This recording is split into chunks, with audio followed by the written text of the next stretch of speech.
One of the most dangerous things you can be when it comes to your health is complacent. And unfortunately, there's a lot that can cause you to be complacent. So we're tackling this today: what complacency culture is, why it's toxic, and what you can do about it. Fun fact is this is actually an episode I aired around this time last year. And I don't know about you, but personally, just with the transition of the seasons, and it really feels like my kids are in school now, having to navigate all of that, it's hard to stay consistent, to not just settle into a rhythm that's easy and still challenge yourself. So this is something I personally need to preach to myself, but I also want to bring it to any of the moms that are struggling with this right now with this is the easier route, so I'm just going to take it. Because sometimes we do need a little bit of a challenge. So I hope this throwback episode encourages you and spurs you on.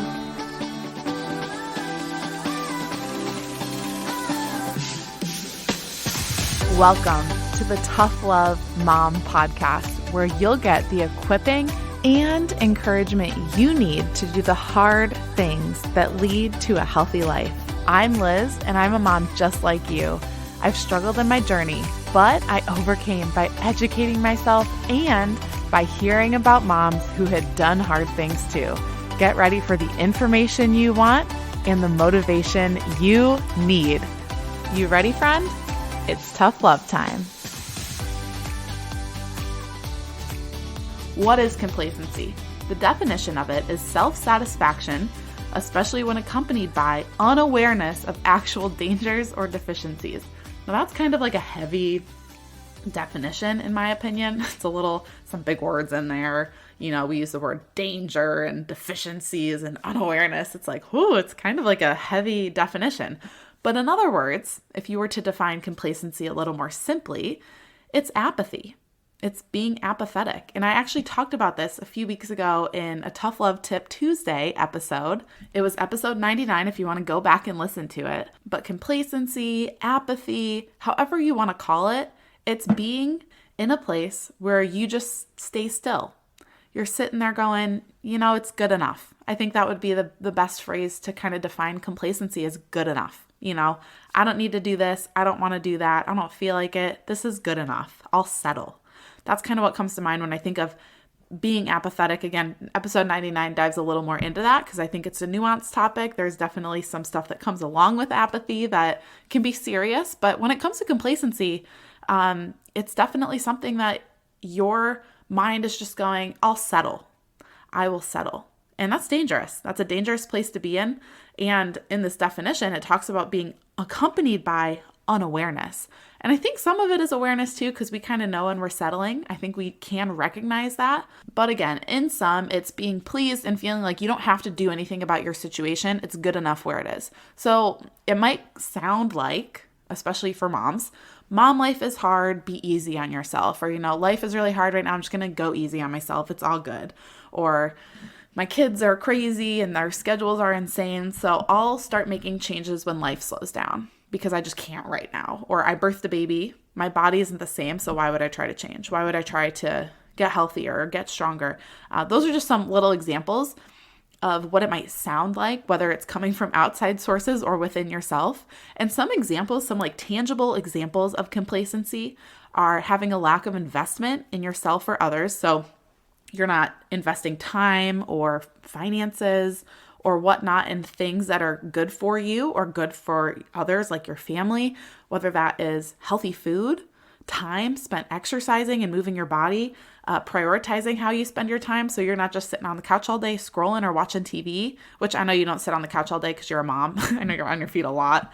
Like my Apple Watch, I told my husband one time, it was once Royce was a toddler, and I think when we had once I became a mom and had an Apple Watch, it was a few years into motherhood. I was like, whoa, I'm like not leaving the house and I'm walking 3 miles a day. He was like, no way. And I'm like, I'm serious. That's what my watch says. I know you're not on the couch all day, but an example is not having that investment in yourself, whether it's time, money, mental energy, or others, loss of passion for your work. So when motherhood starts to feel really mundane, when you're just not enthusiastic about your journey, and not like you're going to be excited to show up and work out every day, I'll be honest, the past couple of weeks, I'm kind of like, again, when it comes to my workouts in the morning, but I know it's what's good for me. I know if I don't do it, I'll really regret it versus that kind of regretful feeling of, I wish I could just sleep right now, staying in bed, right? So having that kind of sustained loss of passion for your work or what you put your time towards, even if it's not a job, motherhood, whatever it is, disinterest in other opportunities or promotions. This was like an example I found on Google. Wouldn't it be nice if we could get promotions as moms? I guess we do when we have second, third, fourth kids, right? But just having disinterest in things that come up, social events, outings, getting to, do something fun with other moms. Disinterest in general, or less this one really hit home. A really big example of complacency, and I think this, you'll be like, oh yeah, less thinking before action. So taking it back to episode last week with Kason, reacting instead of responding. Just kind of going with what your gut says, going with your emotions, going with how you feel versus making an intentional choice. So why, you can kind of already guess, but why is all this toxic? Why does all of this have a negative impact on you and on your journey? There's no such thing as staying the same. When it comes to being complacent, so when I picture, I'm a very visual person, so when I hear a word, I kind of picture something in my head.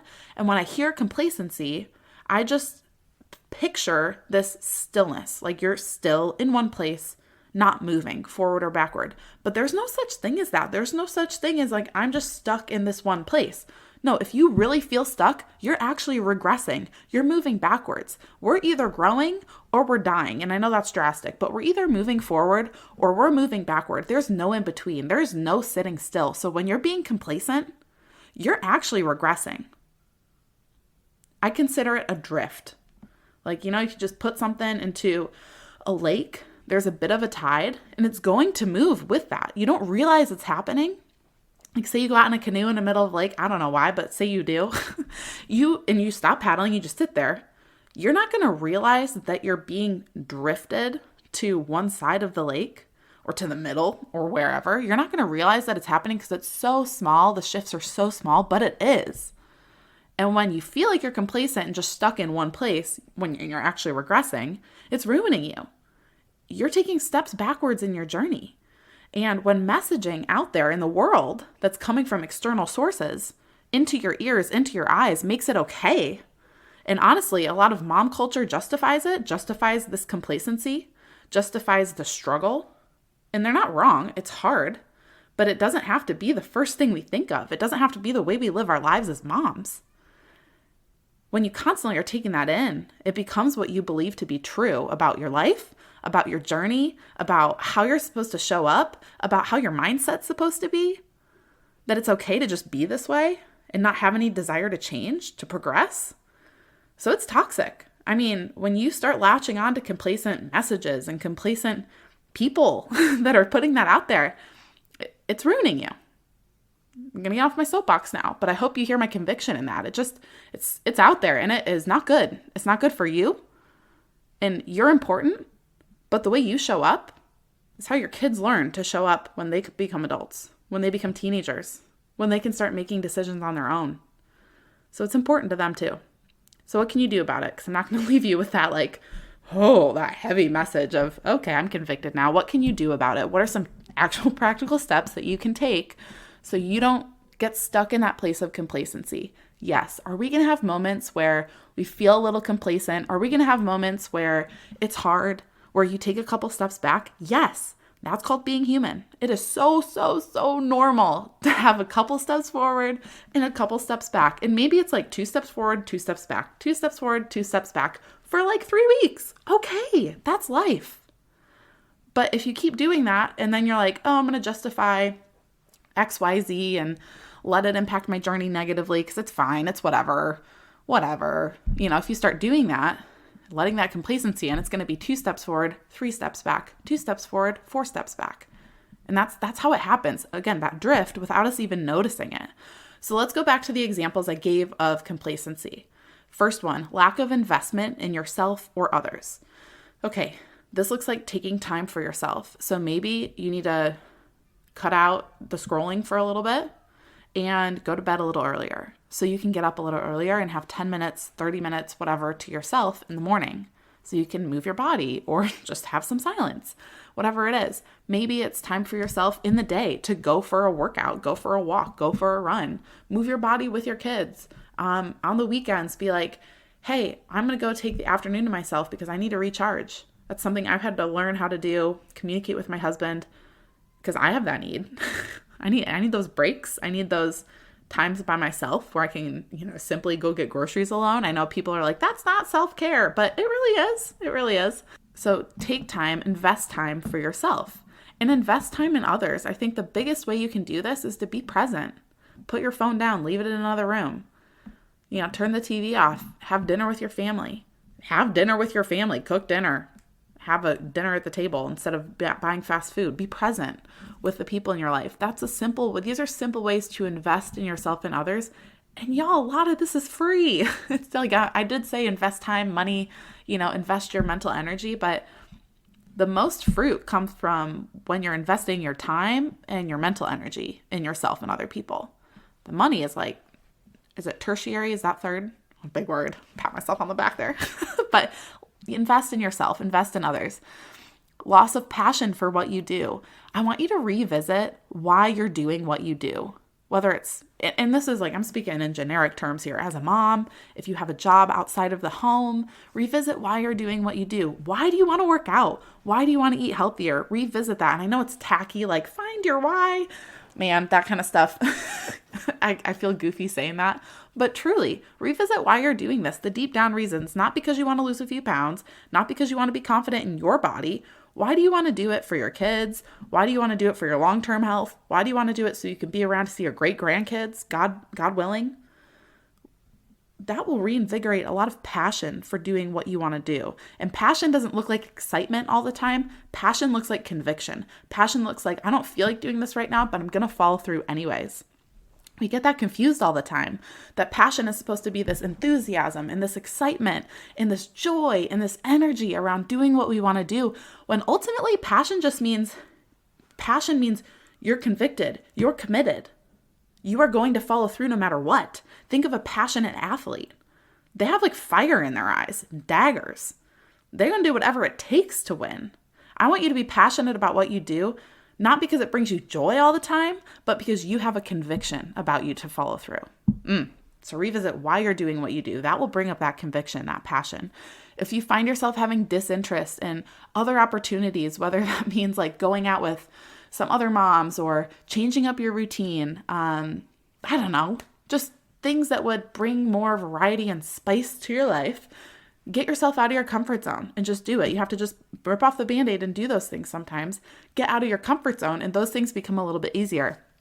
And then the biggest one that I think can be this underlying current that just makes this drift of complacency happen is not thinking before acting. So this is a huge one. And in a couple weeks, I have an episode coming up about mindless eating specifically, because I think this really applies to it.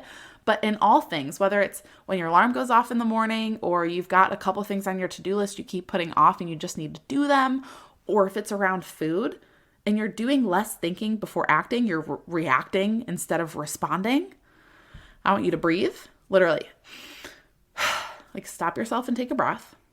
Think logically for a hot second. Be like, okay, I know I need to do this. And I want you to logically think, do I have the time right now? Is it going to take as long as I think it's going to take? What will it take? What are the steps I need to do to finish through, like follow through on this? And then decide, can I do that right now? Or can I realistically not do it? That way you're not being emotional about your decision making. You're being intentional about your decision making. Breathe, think, decide. Cool? Those are the things you can do to fight back on complacency. It is not something that needs to run your life. So I want you to recognize one area in your life, and I'm talking about your journey mostly here, but it can be in other areas too. Recognize one area that you've gotten complacent in and do something about it.